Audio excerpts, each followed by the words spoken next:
습니다. 27번 문제, 이것도 기출문제에 출제됐던 문제입니다. 이대로 아니고 이거 암기 프린터 32번에 있죠. 이 숫자는 다 암기하고 있어야 됩니다. 주거 60제곱미터, 상업 150, 공업 150, 녹지 200, 미지정 60제곱미터, 기농한 임백천 이렇게 암기. 기타 250 2배씩 늘어납니다. 농지 500, 임야 1000제곱미터 초과하는 경우에만 허가받습니다. 이 숫자가 시험에 나왔다고요, 기출문제에.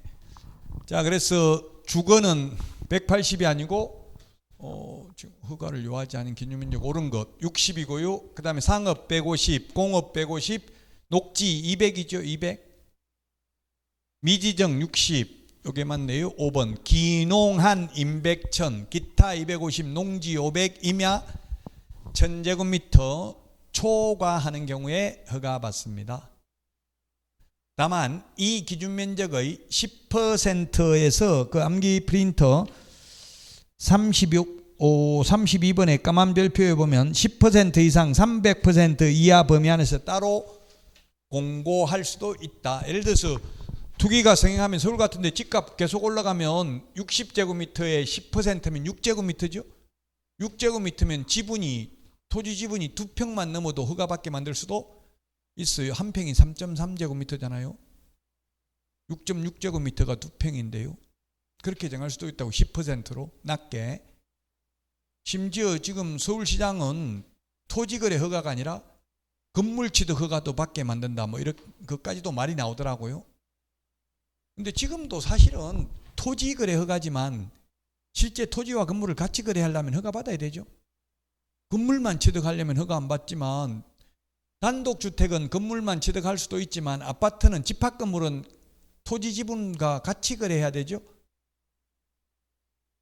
그래서 현실적으로 아파트도 허가받아야 됩니다. 서울에서 허가구역으로 지정되면.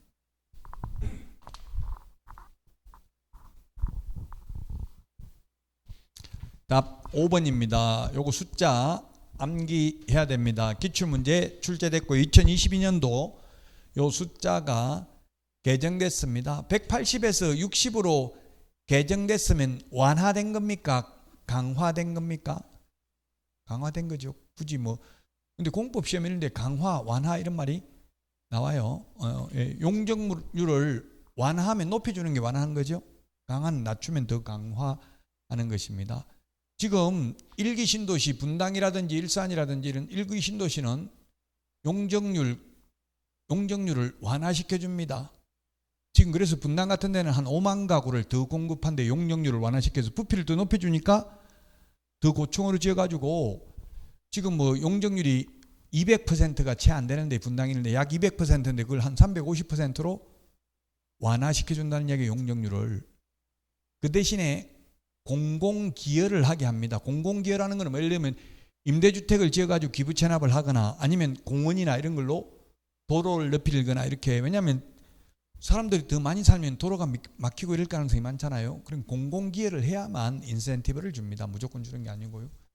근데 공공기여가 보다 만약에 더 인센티브를 적게 주면 안 한다 하겠죠. 거부하겠죠. 손해 이익이 없으면 더 많이 지어가지고 일반 분양을 해가지고 더 돈을 많이 받으면 공공기여를 할 거 아닙니까? 자, 어쨌든 27번 요거는 꼭 기억해야 됩니다. 시험에 이 암기 프린트 안에 들어있는 거는 거의 시험에 많이 나오는 부분입니다. 자, 다음은 28번입니다. 28번. 틀린 것인데 1번 등록관청은 매월 중개사무소 등록 행정처분 및 신고 등에 관한 사항을 중개사무소 개설 등록 행정처분 등 통지서에 기재하여 다음 달 10일까지 협회에 통보해야 됩니다. 암기 프린터 40번에 3번에 있네요. 40번에 3번. 40번에 3번에 있고요. 4번에 보면 통보받은 협회는 통보받은 날로부터 10일 이내에 법원 행정처장에게 통지해야 됩니다. 4번에. 그 다음에 5번에 보면 지방법원장은 매수 신청 대리인 등록사항 등을 다음 달 10일까지 법원 행정처장에게 통지해야 되고요.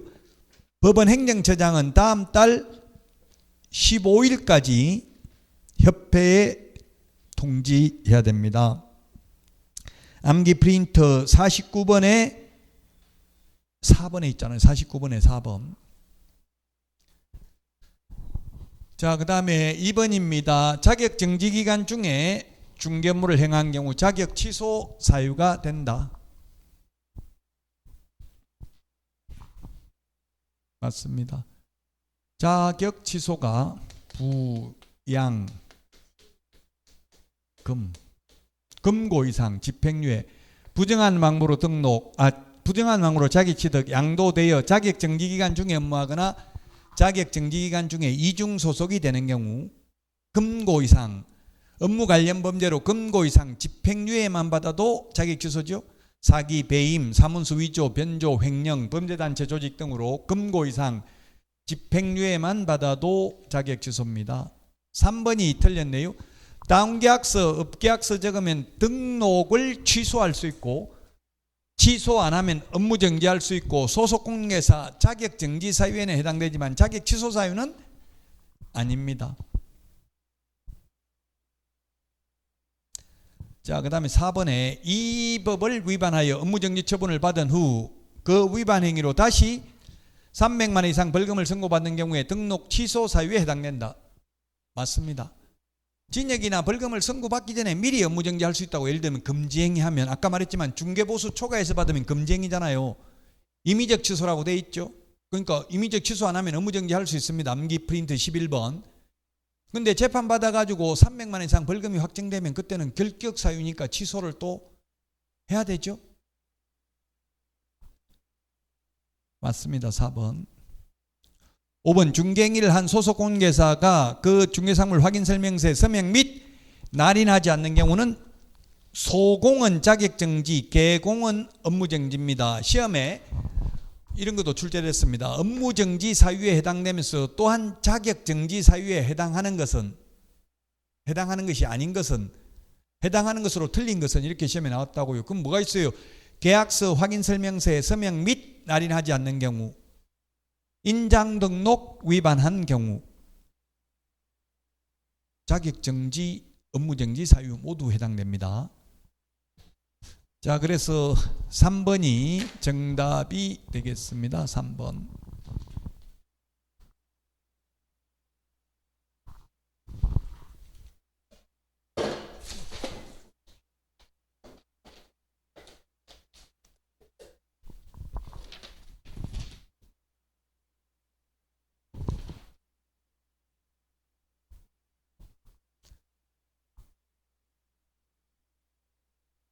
네, 3번이 되겠고요. 그 다음에 29번입니다. 포상금에 대해서 틀린 것입니다. 부동산 거래 신고 등에 관한 법률입니다. 공무원이 직무와 관련하여 발견한 사실을 신고하거나 고발한 경우에는 포상금을 지급하지 아니할 수 있다. 공무원이 월급 받으면서 자기가 발견해가지고 포상금 달라 하고 하면 안 되겠죠. 그 다음에 해당 위반 행위를 하거나 위반 행위에 관여한 자가 자기가 위반해놓고 자기가 신고하고 포상금 달라는 건 말이 안 됩니다. 맞습니다. 그 다음에 익명이나 가명 3번에 익명이나 가명, 임명 가명은 포상금을 받을 수가 없습니다. 누군지 익명이라는 거는 이름 안 적고 하는 거죠. 가명은 가짜 이름이잖아요. 너후나 나후나 이런 거 다 송가인 이런 거 다 본명 아니죠. 가명이나 예명이잖아요. 예명. 예, 가명이나 예명 이런 경우는 포상금 지급하지 않습니다. 맞습니다. 지급하지 아니할 수 있습니다. 4번 신고관청 또는 허가관청은 포상금 지급 신청서가 접수된 날로부터 1개월이 아니고 뭐였어요? 2개월이 했죠. 암기 프린터 38번에 3번에 있죠. 38번에 3번 38번에 3번에 있습니다. 38번에 3번. 예, 38번에 3번에 있습니다.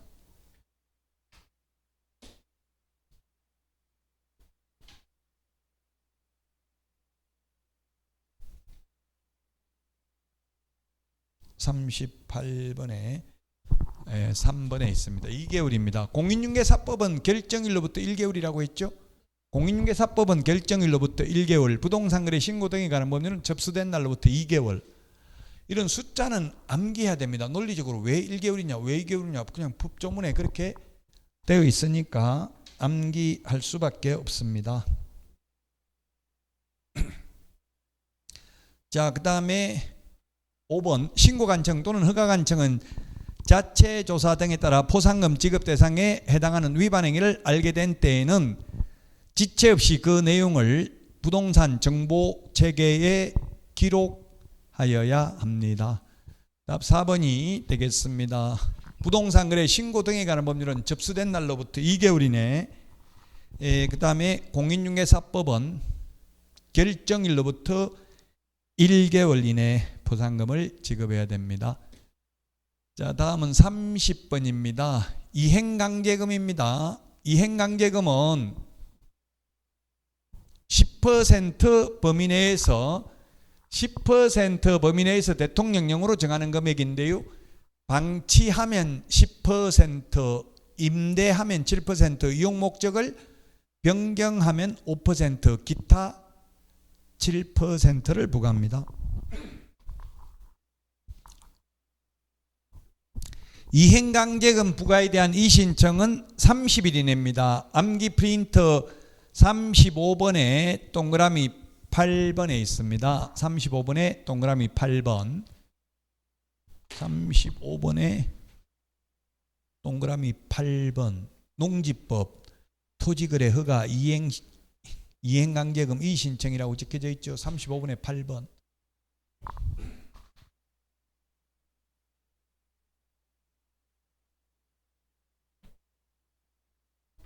(35번에) (8번에) 있고요. 자, 그 다음에 3번 이행명령을 받은 자가 그 명령을 이행하더라도 명령을 이행하기 전에 이미 부과된 이행강제금은 징수하여야 한다. 그렇습니다. 이미 부과된 것은 징수해야 됩니다. 이행명령은 반드시 구두로 하면 안 되고요. 문서로 해야 되고요. 3개월 이내로 정해서 이행명령을 해야 됩니다. 허가받은 목적대로 사용하라고 명령을 해야 됩니다. 최초 이행명령이 있은 날을 기준으로 6개월에 한 번씩, 이게 X입니다. 1년에 한 번씩입니다. 5번이 답입니다. 1년에 2회 범위 내에서 징수하는 게 건축법이죠. 건축법은 1년에 2회 범위 내에서, 농지법하고 부동산 거래 신고 등에 관한 법률은 1년에 한 번, 장사 등에 관한 법률도 1년에 2회 범위 내에서입니다. 근데 장사 등에 관한 법률은 거의 안 들어봤잖아요. 시험에 나온 적은 없습니다. 부동산 실권리자 명의 등기에 관한 법률 이행강제금은 과징금 부과일로부터 1년 안에 실명 등기 안 하면 1차 이행강제금 10%, 또 1년이 지나면 2차 이행강제금 20%를 부과합니다.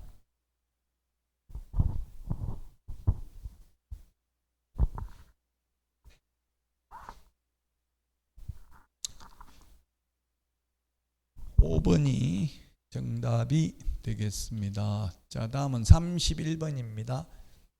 자진신고 암기 프린터 47번에 있습니다.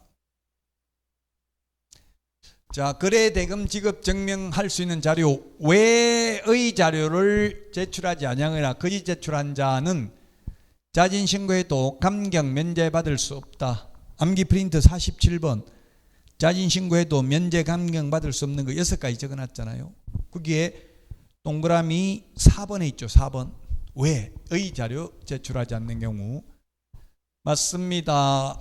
이번에 조사 시작되기 전에 자진신고한 자는 면제해 줍니다.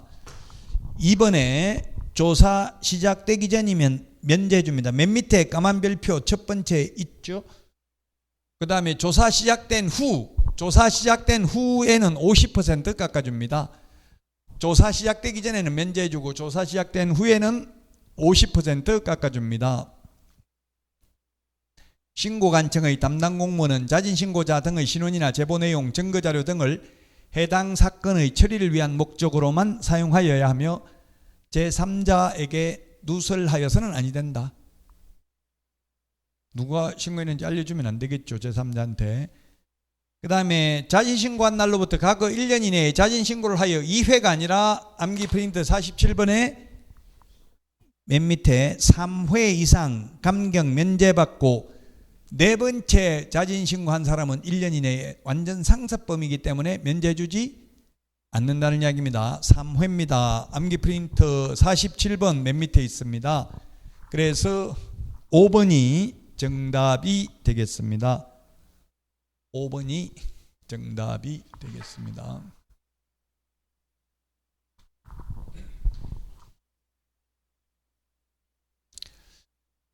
자, 32번입니다. 32번. 틀린 것은 했는데 1번 매수 신청 대리 실무 교육의 경우 공기업 준정부기관은 법원 행정처장에게 그 지정 승인을 요청할 수 없다. 암기 프린트 53번 표에 까만 별표에 있네. 까만 별표. 대학, 전문대, 협회만 지정 승인 요청할 수 있고 맨 뒤에 공기업 X 돼 있잖아. 공기업 준정부기관. 암기 프린트 53번에 표에 까만 별표 돼 있는 거 찾았어요? 맞죠? 그래서 공기업 준정부기관은 안 된다고. 암기 프린트 53번 표에 까만 별표 하나밖에 없잖아요. 표 안에. 자, 그 다음에 2번 시험 시행기관장은 시험 시행에 필요한 업무를 공기업 준정부기관 또는 협회에 위탁할 수 있고요. 현재는 준정부기관인 한국산업인력공단에 위탁이 되어 있습니다.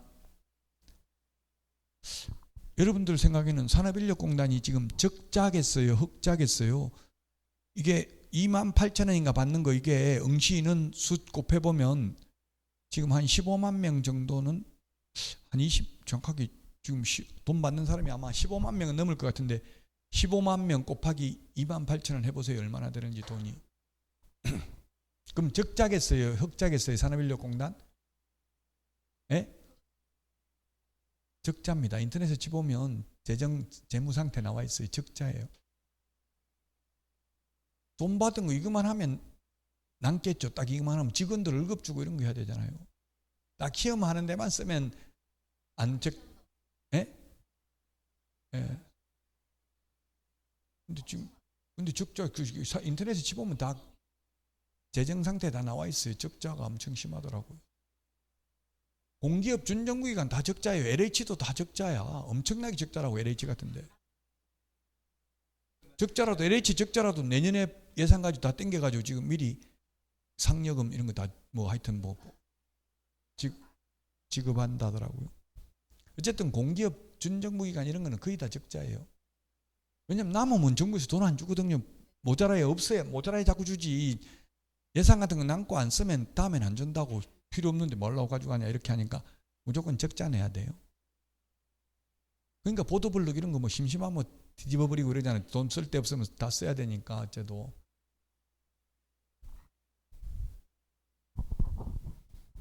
지금 지자체도 다 지금 재정 자립도 다 적자입니다. 2천이든 어디든 지자체에서 받는 재산세 이런 것만 가지고는 적자라고 운영이 안 된다고. 정부 교부금을 다 받아야 돼요. 거의 대부분 지자체 뭐 100% 넘는 데는 없을 거예요. 지자체 재정 자립도.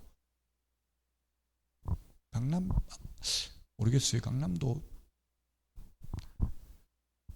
모르겠네요. 대기업이 많으면, 기업체가 많으면 이제 기업으로부터 세금 받는 거 이런 게 많겠죠. 화성이나 용인 이런 데가 좀 재정 자립도가 높더라고요. 수원도 옛날에는 좀 높았죠. 삼성 같은 게 있어가 지금 다 옮겼잖아요. 화성으로. 얼마에 돈 곱해봤어요? 안 해봤어? 한 50억 그게 좀 더 많을 거예요. 한 50억 정도 되나 봐요. 받는 게 응시 수수료. 근데도 적자라더라고요. 왜냐면 그 감독관 들어오면은 감독관 한 15만 원 이 정도 하루에 대략 15만 원 정도 주는데 2명인가 들어와요. 30만 원. 그 인쇄하는 비용 이런, 그다음에 그 또 임대료 내야 되잖아요. 학교 빌리면. 그럼 뭐 이것저것 따지면 적자인가 봐요. 그래가지고 옛날에는 심지어 시험지를 다 인쇄 안 했어요. 왜냐면 산업인력공단 평균으로 보면 60%가 응시를 안 한대요. 그러니까 아예 시험지를 60%밖에 인쇄를 안 한 거예요. 옛날에 공인중개사 시험 옛날에. 근데 옛날에는 학원에서 단체 접수가 됐었거든요. 그 학원 다니는 사람은 100% 다 가잖아요. 그 집에서 하는 사람은 거의 안 가고. 그러다 보니까 학원생들이 간 데는 막 시험지 모자가지고 복사해다 주고 이랬어요. 굉장히 혼란스럽다고. 그럼 뭐 1시간이 떠오니까 문제가 생기잖아요. 빨리 복사가 안 되니까. 그건 문제된 적이 있어요, 옛날에. 지금은 100% 오든 안 오든 무조건 인쇄 다 해요. 괜히 안 했다가 나중에 시험지 모자랄 수도 있으니까.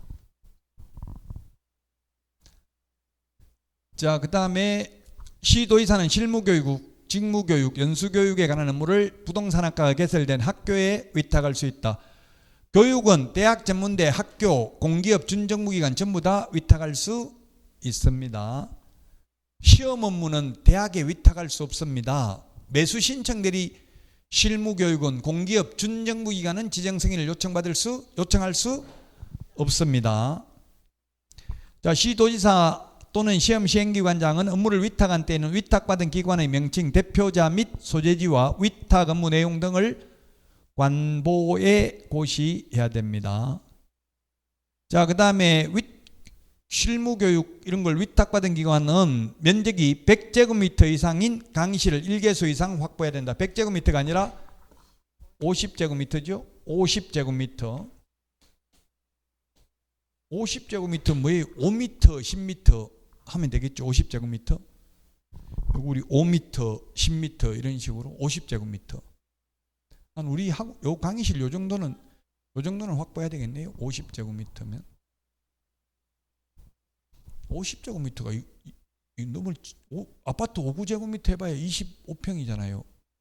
5구제곱미터, 84제곱미터 하면 30평대죠. 보통 아파트. 아파트 이렇게 안 넓을 것 같은데 이렇게 넓어요?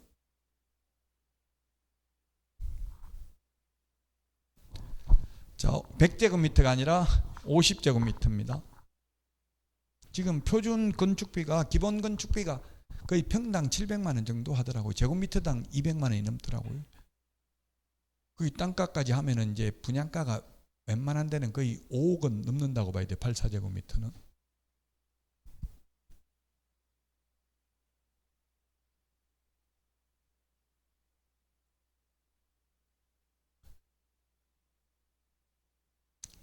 자, 33번입니다. 개업공개사 등. 개업공개사 등에게만 해당하는 사항이 아닌 것은 암기 프린터 31번에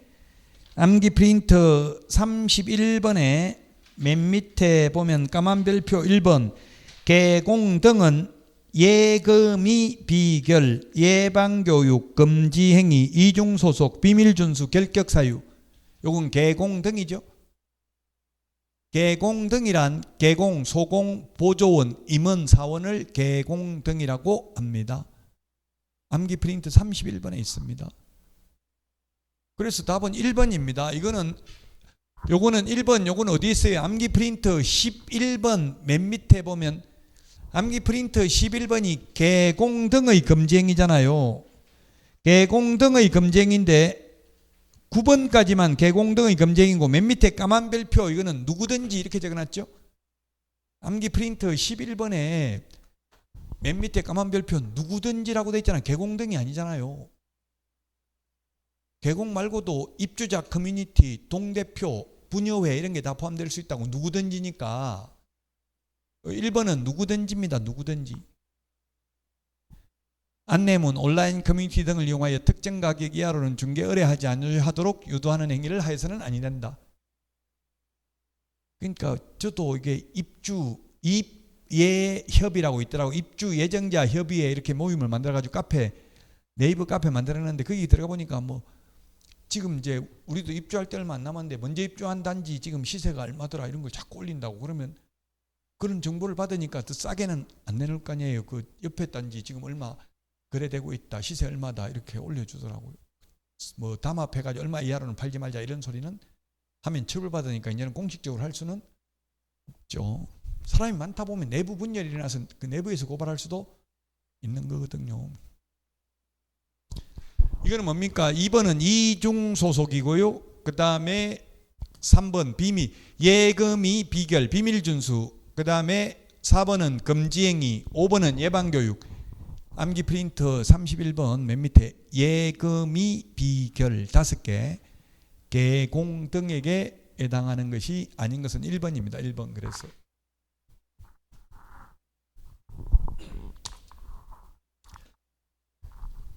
자, 34번입니다. 계약서 작성에 대해서 옳은 것입니다. 옳은 것. 1번 중개행위를 한 소속공인계사는 계약서 작성할 수 있고, 이 경우 서명 날인은 개공, 소공이 함께 해야 되죠. 당해물을 수행한 경우 개공만 X입니다. 2번 법인의 분사무소에서 분사무소 소속공인계사에 의해서 중개가 완성된 경우 계약서는 대표자가 하는 게 아니라 분사무소 책임자와 당해물을 수행한 소속공인계사가 함께 서명 및 날인해야 됩니다. 확인설명서 교부일자 반드시 기재해야 됩니다. 암기 프린트 9번 인물계약금 인권조교, 교가 교부일자죠. 암기 프린트 9번에 9번 인물계약금 인권조교, 암기 프린트 9번에 9번 있죠. 교부일자 기재해야 됩니다. 4번이 답입니다. 서명 및 날인해야 되니까 둘 중에 하나만 했다면 업무정지 사유가 되겠습니다. 밋이니까 둘 다 해야 되죠. 밋입니다. 밋, and, or가 아니고 또는이 아니고 4번이 답이 되겠고요. 그 다음에 5번 계약서 서식은 이 법 시행규칙에서 정하고 있다. 안 정한다. 안 정했습니다. 법정 서식이 없는 게 뭐가 있냐면 거래계약서, 금인계약서, 중개보수영수증, 공동사무소 설치신고서, 정정신청서, 이 5개는 법정 서식 없습니다. 굳이 없는 걸 없다고 하는 이유는 왠지 서식이 있을 것 같은데 없다고요. 거래계약서, 금인계약서, 그 다음에 공동사무소 설치신고서, 중개보수영수증, 정정신청서, 부동산 거래 신고 등에 관한 법률상 정정신청서도 법정 서식이 없습니다. 정정신청서가 없기 때문에 정정하려면 어떻게 하면 돼요? 그 신고 필증의 정정사항을 기재해서 제출하면 됩니다. 그래서 계약서 법정 서식이 없기 때문에 국토교통부 장관이 표준 서식을 정해서 그 사용을 권장할 수 있습니다. 4번이 정답이 되겠습니다.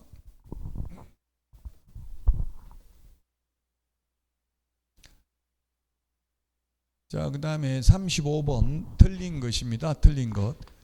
화장, 개장, 이게 요거는 좀 구분 시험에 뭐 나올 확률이 그렇게 장사 등에 관한 법률이 해마다 나오는 건 아니거든요. 그래서 그렇게 높은 건 아닌데 한 50% 정도 되는데, 장사 등에 관한 법률로서는 사전 신고, 사후 30일 이내 신고, 사전 허가, 요 세 개는 좀 구분을 하시는 게 좋겠습니다. 사전 신고가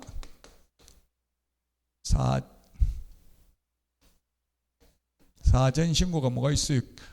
화장, 개장. 개장이 이장 옮기는 거죠. 그 다음에 가족, 종중, 문중 다 같은 겁니다. 문중, 자연장지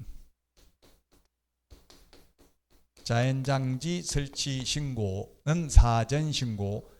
이번에 사후 30일 이내 신고, 사후 30일 이내 신고, 사후 30일 이내 신고하는 게 매장, 개인묘지, 설치 신고, 개인 자연장지,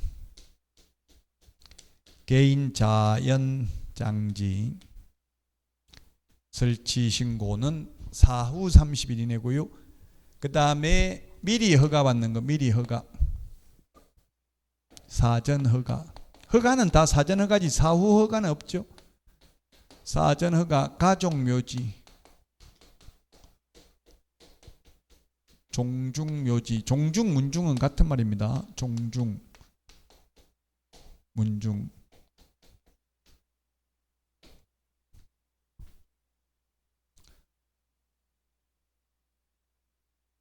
오늘 뭐 이천에 식사하면서 막 어른들 이야기하는 거 보니까 여자는 여자는 이게 문중 뭐라고 하지? 그 족보. 그런데 뭐 안 올려주니 올려주니 막 하면서 말하는 분들 계시더라고요. 문중, 종중 같은 말이죠. 문중이나 종중.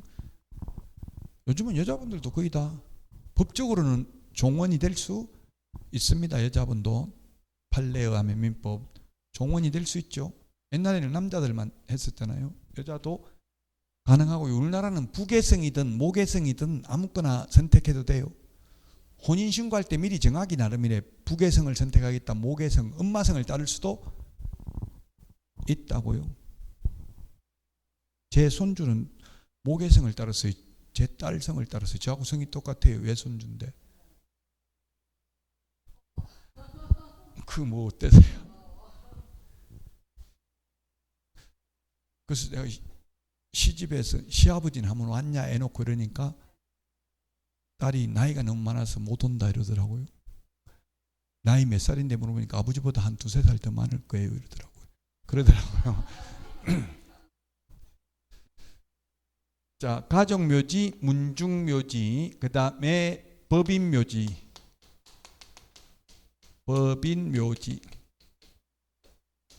법인자연장지. 지금 이게 허가받는 거는, 사전 허가받아라는 거는 가급적이면 이런 거 설치하지 말라는 뜻이겠죠. 이런 거 가족묘지 이런 거 하려고 보면 뭐 땅이 많이 필요하잖아요. 그러니까 요즘은 이제 이렇게 하지 말고 그냥 화장하라는 이야기에 쉽게 말하면.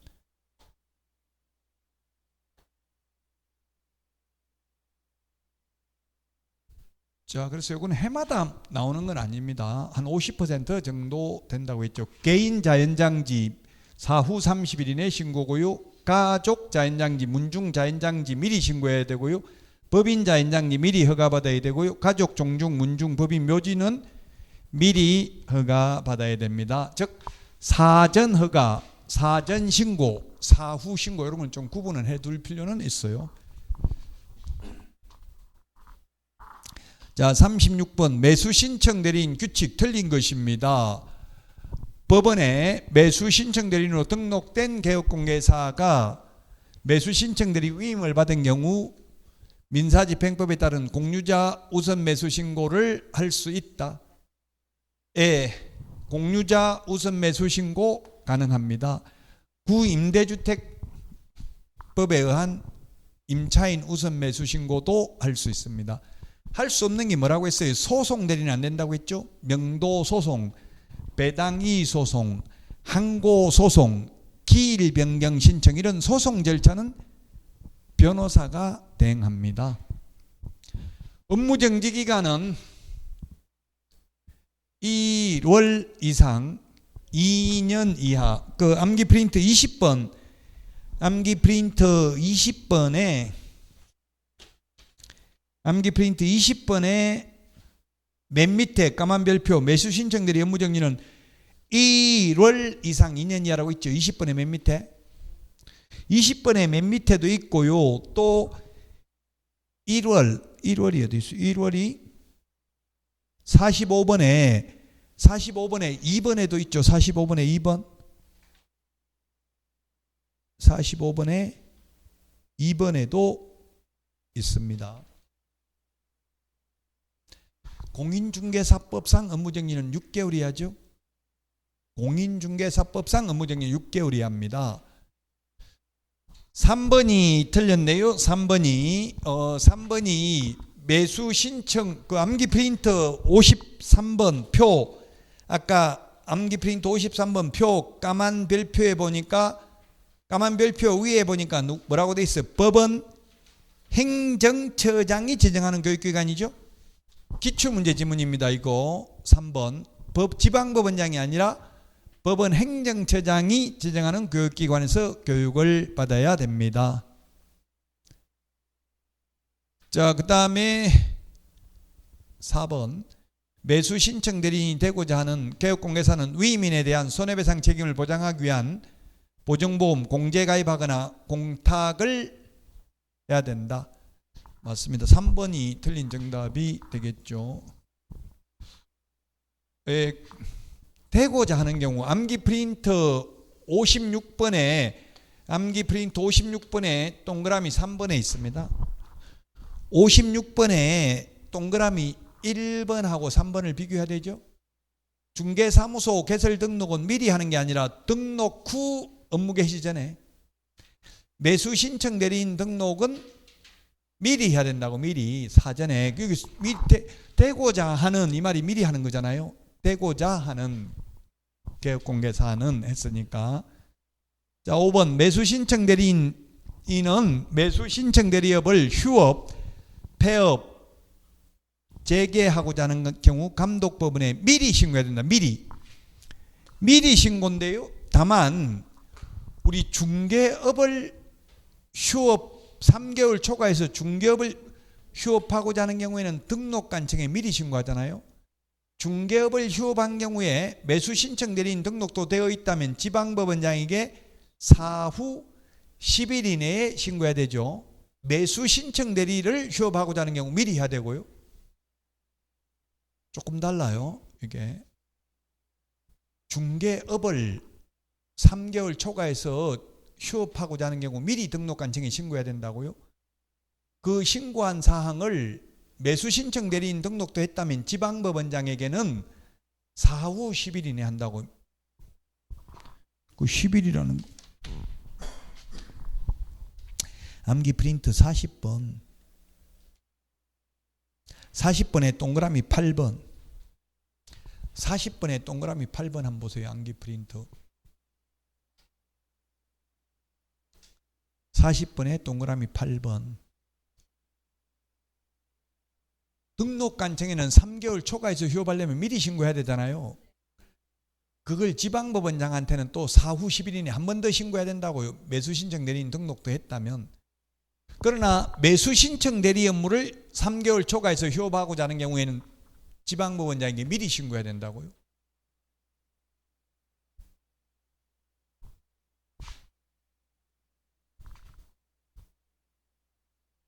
암기 프린트 2장만 정확하게 알고 있으면 최소한 70점 이상은 받습니다. 최소로. 네? 100점? 저는 최소로 겸손하게 이야기하지 또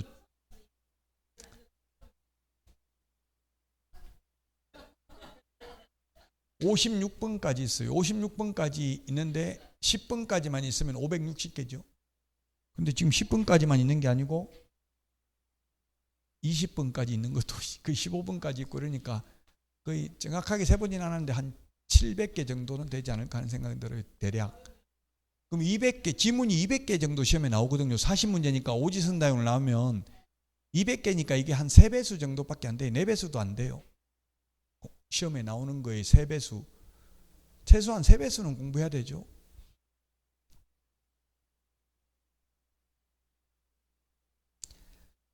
자, 그 다음에 경매에 대해서 틀린 것입니다.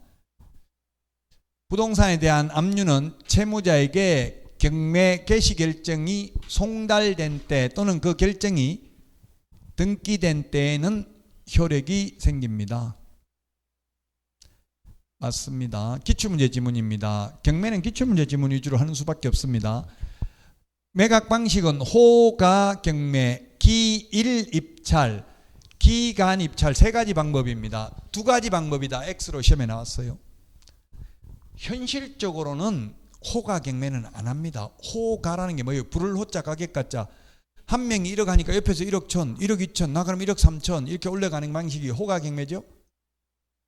현실적으로는 안 합니다. 이 3개 중에서 법원이 정한 방법에 따른다고 돼 있잖아요.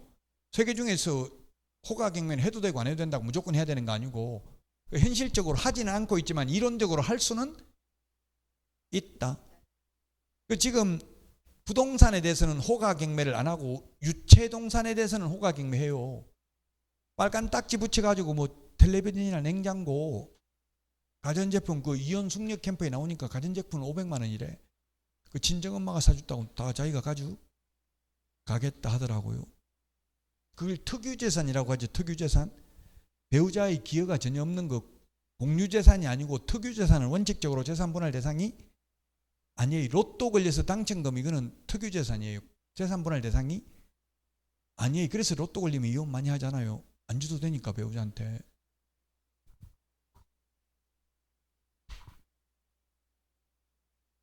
텔레비전에 나왔더라고. 안 줘도 되는데 또 그런 로또가 있나 봐요. 통장으로 입금을 받는 로또 판매점도 있나 봐요. 남자가 술 취해가지고 로또 살라는데 돈이 하나도 없어 남자는. 그래서 여자가 자기 통장에서 입금시켜준 기록이 있더라고. 남자가 몰래 당첨금 받아갔는데 그래서 반환 청구 소송해가지고 다 빼앗고 이혼, 남자 빈털터리 만들고 이혼하는 사람도 있더라고요. 돈 낸 사람 거잖아요. 그 로또 그 사는데 돈 낸 사람 거.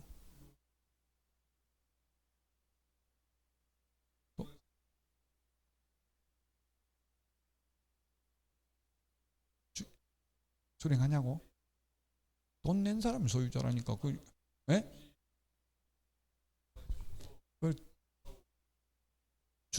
줬으면 받은 사람 거지. 근데 그거는 남편이 부인 자고 있는데 부인이 핸드백에 내는 거 몰래 가져가서 다 먹었어. 주인이 준 게 아니고 부인이 하라고 남편한테 줬으면 남편 거죠. 줬으면 증여한 거잖아. 증여하면 수령자 거죠. 그거는 주지도 않았는데 몰래. 아니 그 로또를 보고 그게 뭐 어떻게 그 QR코드 이런 게 있나 봐요. 휴대폰 갖다 대니까 바로 1등 이런 게 뜨나 봐요. 그러니까 뭐 남편 몰래 부인 몰래 살랑살랑 나가서 어디 가는데 하니까 지금 뭐 급한 일 사업 비즈니스 때문에 나가야 된다 해놓고 로또 타가지고 다른데 오피스텔 얻어놓고 딴 여자들하고 놀고 다니고 막 이렇게 하더라고요. 그래서 그 탐정한테 의뢰해가지고 영업 비밀이라는 거 있잖아요. 텔레비전에 그 나올 때 거기서 나오더라고. 영업 비밀에. 그 여자는 그 자기가 산 줄도 몰랐어. 근데 알고 보니까 그 당첨점이 어디서 당첨된지 그게 나오잖아요. 의뢰하니까 그 영업 비밀 그 탐정들한테 산 점이 나오고 그 산데 여자 회사 옆에 있는 거라고. 가만 보니까 내가 그때 돈 입금시켰는데 이렇게 해가지고 보니까 그 회차를 보니까 그게 맞는 거야. 돈 입금한 날짜하고 그 당첨된 번호하고. 그래가지고 다 반환 청구 소송해가지고 남자 거 다 빼앗았어요.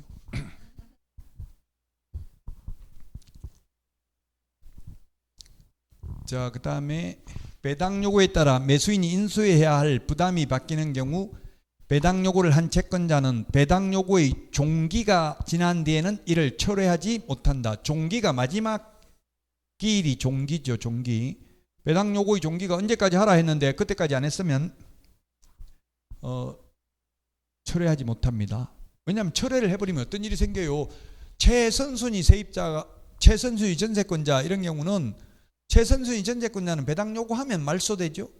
그럼 배당 요구를 했다가 철회해버리면 또 인수되잖아요. 그러면 당연히 배당 요구를 했으니까 이 사람은 말소된 줄 알고 낙찰받은 사람이 불측의 손해를 입잖아요. 그래서 종기가 지난 뒤에는 철회하지 못한다고. 종기 지나기 전에는 철회해도 상관없어요. 그 배당 요구의 종기는 첫 매각기일 이전의 날로 정합니다.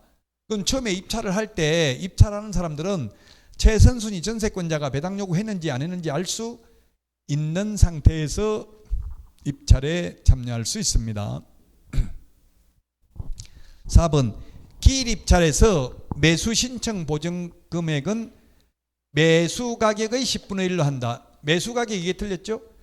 최저 매각 가격의 10분의 1로 합니다. 최저 매각 가격 10분의 1입니다. 이게 옛날에 실제 있었던 일인데요. 전두환 전 대통령 그 별채가 연희동 별채가 최저 매각 가격이 8억이었습니다. 경매가 완전 자유 경쟁 매매가 아니라 제한 경쟁 매매죠. 자, 8억부터 시작합니다. 8억 이상 써내는 사람한테 1등 한 사람한테 팔겠습니다. 이게 경매라고요. 최저 매각 가격이 8억인데 그 처남인 이창석 씨가 16억 써내가지고 낙찰을 받았어요. 그러니까 이 사람 그러면 어떻게 해야 되냐면 옛날에는 자기가 써낸 금액의 10%를 내야 돼요. 그럼 1억 6천을 내야 된다고요. 최저 매각 가격이 8억이니까 한 8천만 원. 그 뭐 비싸도 한 1억만 준비하면 되겠다. 이렇게 돈 준비해왔는데 갑자기 옆에서 16억 써내겠다 해도 돈 준비하는 사람을 입찰할 수가 없잖아요. 그래서 매수인의 경제적 부담을 경감시키고 또 공정한 경매를 하기 위해서 이렇게 무조건 최저 매각 가격이 8억이면 자기가 얼마를 써내든 상관없이 다 8천만 원만 내면 된다고 매수보증금을. 정확한 건 아마 그랬을 것 같아요. 그 시기가 그때인지 정확한 게 그거는 모르겠어요. 이런 어쨌든 사회적 문제가 된 적이 있었다고요. 뉴스에 나오고 그랬거든요. 그 또 이게 돈을 만약에 내가 비싸게 써내려면 그 보증금 10%를 내야 되니까 써낸 금액, 옛날에는 응찰금액, 입찰가, 응찰가, 써낸 금액 10%였어요. 매수 신청 가격. 그러다 보면 높게 써내려면 얼마인지는 모르지만 막 들어가서 돈 넣고 해야 되잖아요. 봉투에다가. 그럼 사람들이 얼마 써놨지? 어쨌든 더 높게 써낸다는 거는 알 수 있잖아요. 정확하게 얼마인지는 몰라도. 그럼 약간 이제 이게 공정한 경쟁이 안 될 수도 있어. 저기서 높게 써낸구나. 그럼 나도 더 높게 써내야 되겠다. 뭐 예를 들면 이런 식으로 약간 눈치 작전을 할 수 있다는 얘기. 그런데 지금은 돈 내는 게 똑같으니까 누가 얼마 쓰는지 알 수 없죠. 자, 그래서 4번이 답이고요. 그 다음에 매각 허가 결정에 대하여 항고를 하고자 하는 사람은 보정으로 매각 대금의 10분의 1에 해당하는 금전 또는 법원이 정한 유가증권을 공탁해야 된다. 답 4번이고요. 5번 맞습니다. 그러면 예를 들면 9천만 원. 최저 매각 가격이 9천만 원입니다. 근데 내가 1등을 하려고 1억을 써냈습니다. 1억. 이게 입찰가, 응찰가 또는 매수 신청 가격이라고 합니다. 1억이. 그러는데 1억에 매각 허가 결정에 대해서 항고를 하는 경우, 매각 불허가 결정에 대해서 항고하는 경우는 보증금 공탁 안 해도 됩니다. 불허가 되는데 허가 내달라고 하는 거는 공탁 안 해도 되는데, 허가 결정을 했는데 허가해 주면 안 된다. 사람들이 전부 다 허가된 거에 대해서 항고를 했다고. 예를 들면 우리 학원건물 여기에 경매 넘어가면 여기에 있는 세입자들이 항고를 하면 고등법원에 갔다 오면 최소한 3개월 이상 걸려요. 한 1년 걸릴 수도 있어요. 소송 절차가 진행되는 게 빨라도 3개월 이상 걸린다고요. 그러면 만약에 1년 걸린다고 하면 여기 있는 세입자들은 월세 내겠어요, 안 내겠어요? 안 내니까 무조건 항고한다고. 주인이 월세 달라고 하면 내 보증금 걸어놓은 거 달라. 내 보증금 너 지금 경매 넘어간다는데 다 떼게 생겼는데 무슨 월세 달라고 하냐, 이렇게 하면서 안 주겠죠. 현실적으로. 그래서 옛날에는 이걸 돈을 안 받았어요. 옛날에는 처음에는 초창기 때는 안 받다 보니까 무조건 세입자들이 다 항고하는 거예요. 그러면 몇 달 동안 월세 안 내고 계속 보증금 못 돌려받으니까 월세 낼까 안 내버리면 어느 정도 그게 공제가 되잖아요. 그런 식으로 했다고요. 그래서 고의로 경매 절차를 지연시키는 것을 방지하기 위해서 항고가 기각됐다면, 이유 없다고 기각됐다면 채무자, 소유자의 경우에는 항고 보증금을 몰수해서 배당재단에 편입합니다. 안 돌려줍니다. 이거 보증금. 이거 1억에 10%면 얼마를 내냐면 1,000만 원을 냅니다. 1,000만 원. 항고 보증금을 1,000만 원을 내야 된다고요. 1,000만 원을 냈다가 항고가 기각되면 채무자, 소유자는 아예 안 돌려줍니다. 채무자, 소유자 이외의자, 즉 세입자가 항고를 한 경우에는 그 우리 암기 프린트 56번 맨 밑에 보면은 얼마라고 돼 있어요? 이율이. 항고 암기 프린트 56번에 맨 밑에 보니까 대법원 규칙이 정한 이율이 100분의 10이라고 돼 있죠. 12%입니다. 12%. 1억에 12%예요. 1억 보증금 낸 거에 12%. 12% 하면 얼마예요? 1,200만 원이죠. 1,200만 원이면 1년에 1,200만 원이라고 한 달에 얼마예요? 그러면 이자가 100만 원이죠. 그러면 이게 1,000만 원 내놓은 돈에서 만약에 고등법원까지 갔다 오는데 3개월 걸렸다면 이자가 300만 원 들어갔잖아요. 그러면 300만 원 빼고 700만 원만 돌려준다는 이야기예요. 근데 너무 기간이 오래 걸려가지고 이자가 외려 1,000만 원 넘어버리면 12%로 계산하면 1,000만 원 넘으면 1,000만 원 범위 내에서만 안 돌려줍니다. 보증금 범위 내에서만 안 돌려주는 거지 이자 더 내라고 하지는 않습니다. 좀 경매가 어렵습니다. 경매는 여기 다 기출문제입니다. 기출문제 위주로만 볼 수밖에 없어요. 워낙 방대하기 때문에.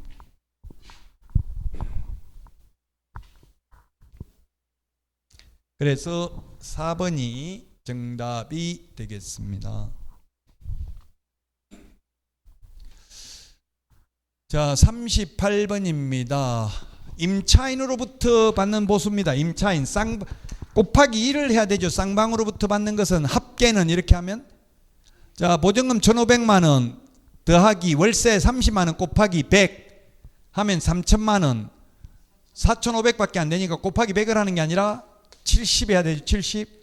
37은 21. 2,100만 원 더하기 1,500 하면 얼마예요? 3,600만 원. 3,600만 원이면 요율이 얼마라고 돼 있어요? 지금 5천만 원 미만. 0.5% 곱하면 5, 35, 5, 6, 30. 18만 원이죠. 한쪽한테 받는 게 18만 원, 양쪽 받는 거 다 합하면 36만 원. 한도액이 20만 원. 이 한도액이라는 거는 한 사람한테 받는 한도액이 두 사람한테 받는 토탈 한도액이 아니고 한 사람에게 받을 수 있는 한도액이에요. 그래서 18만 원이 답이 되겠습니다. 18만 원. 이게 옛날 기출 문제여 가지고 뭐 중개보수 이렇게밖에 안 돼요. 옛날 기출 문제. 요즘은 이렇게 보증금 1,500에 월세 30만 원 이런 거는 잘 없죠. 원룸, 투룸 이런 거는 있지만 아파트 같은 거는 잘 없잖아요.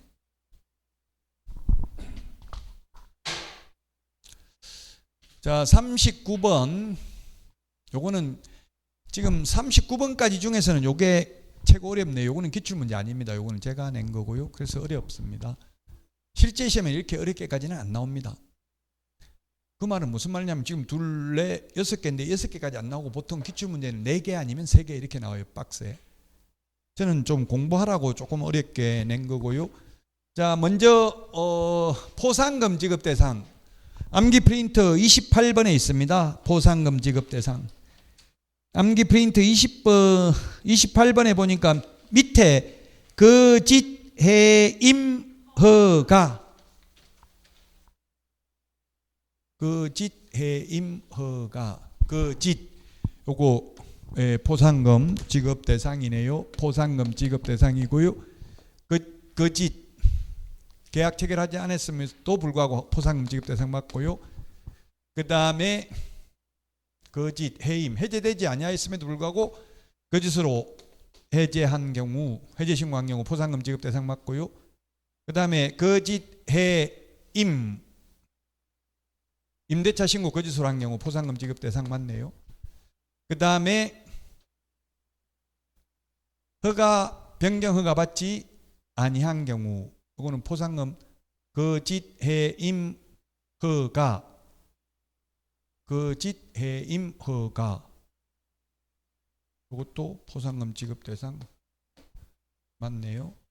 그 다음에 거래 대금 지급 증명 자료 외의 자료를 제출하지 않는 경우 이거는 포상금 지급 대상은 아니죠. 자, 뭐예요 이게? 포상금 지급 대상이면서 자진 신고해도 과태료를 감면받을 수 없는 것은 몇 개인가? 자진 신고 47번에 있습니다. 이건 좀 어려우네요. 47번에 보니까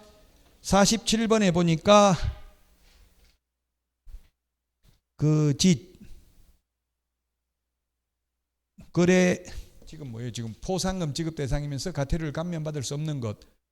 거짓 신고한 경우 거짓으로 거래하지도 않았는데 거짓으로 여기에 있네. 요거는 과태료 감면 자진 신고 대상 아닌 거 맞네요. 요거는 자진신고 대상입니다. 기억은 아니죠. 기억은 자진신고하면 면제 감경되죠. 니은은 아닙니다. 암기 프린트 47번에 있습니다. 그 다음에 해제 등이 되지 아니하였음에도 불구하고 거짓으로 해제 신고한 경우 요거는 자진신고 대상 아니네요. 맞습니다. 자진신고 대상 아닙니다. 거짓 신고한 경우 요거는 자진신고 대상 맞습니다. 리얼은 자진신고하면 면제 감경된다고요. 그 다음에 허가 또는 변경 허가를 받지 아니한 경우 이건 자진신고 대상 아니에요. 왜냐하면 자진신고는 과태료 대상인 경우만 자진신고 대상입니다. 요거는 과태료 대상이 아니고 징역벌금이잖아요. 징역벌금. 자진신고한다고 징역 안 가는 건 아니라고요. 이건 자진신고 대상 아니고요. 그 다음에 거래대금 지급증명자료 외의 자료를 제출하지 아니하거나 거짓으로 제출하는 경우 이건 자진신고 대상은 맞는데 포상금 지급 대상이 아니잖아요. 그래서 포상금 지급 대상이면서 자진신고를 해도 면제 감경 대상이 아닌 것은 니은, 디귿 2개입니다. 니은, 디귿 2개. 그럼 실제 시험에서는 제가 볼 때 낸다면 기역, 니은, 디귿 요 3개 정도 또는 4개까지 내놓고 기역, 니은 밑에 이런 식으로 보기를 준다고요. 실제 시험은. 그러니까 요보다는 훨씬 더 쉽게 나온다고 실제 시험에서는. 이거 지금 풀 수 있겠어 보고. 지금 암기 포인트 보고도 못 풀어요. 28번하고 47번 두 개를 보고 풀어야 돼. 28번, 47번. 모르는 아예 안 되는 거 있으면 그냥 찍어버리는 게 더 나아요. 너무 고민하고 스트레스 받으라고. 지금 40문제 중에서 몇 문제 안 돼. 약간 어려운 게 한 100% 40문제 다 중요하고 쉬운 것만 안 나와요. 실제 모의고사 봐도 그렇고 실제 시험도 그렇고. 실제 시험에도 듣도 보도 못한 거 듣보잡이 태어나서 처음 보는 게 5문제까지는 나올 수 있어요. 충격받지 말라고. 40문제 다 중요한 것만 시험에 내는 게 아니에요. 한 5문제는 사이드에 있는 거 낸다고. 5문제 해봐야 뭐 한 개 2.5점이니까 12.5점 80점 받을 수 있다고. 중요한 것만 해도. 자, 틀린 것인데 40번 틀린 것. 1번에 5개 광고물에 연락처 표기할 필요 없고요. 5개 광고물에는 간판 실명제입니다. 성명을 적어야 됩니다. 성명을 안 적으면 간판 실명제. 이게 쉽게 말하면 5개 광고물이 간판이거든요.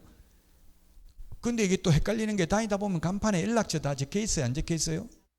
적혀 있는데 의무사항 아니라고. 자기들이 광고하려고 적어 놓은 거지 간판에 전화번호 적으라는 말은 없다고요.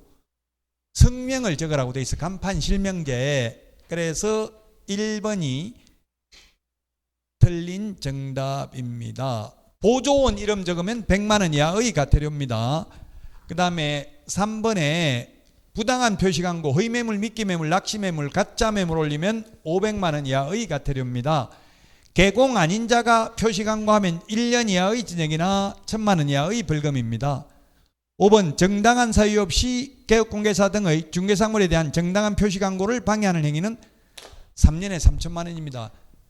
이게 뭐냐면 옆에 아파트 10억인데 왜 우리 아파트는 7억으로 올려놨냐. 우리도 10억으로 올려주라. 만약 안 올려주면 이 중개업소 이용하지 않겠다. 우리 분여회에서는. 이런 식으로 해서 업무를 방해하면 3년에 3천만 원입니다.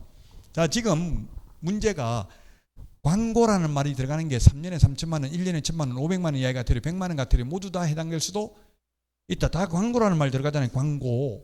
이걸 잘 구분해야 됩니다. 시험에 광고라는 말 들어가는 거 반드시 올해 한 문제는 출제됩니다. 광고라는 말 들어가는 거 벌칙. 예, 그래서 40번이 이 정답이 되겠습니다. 40번에 1번이 정답이 되겠습니다. 자, 오늘 여기까지 하고 마치겠습니다. 명절 잘 보내시고 다음 주에 찾아뵙겠습니다. 수고하셨습니다.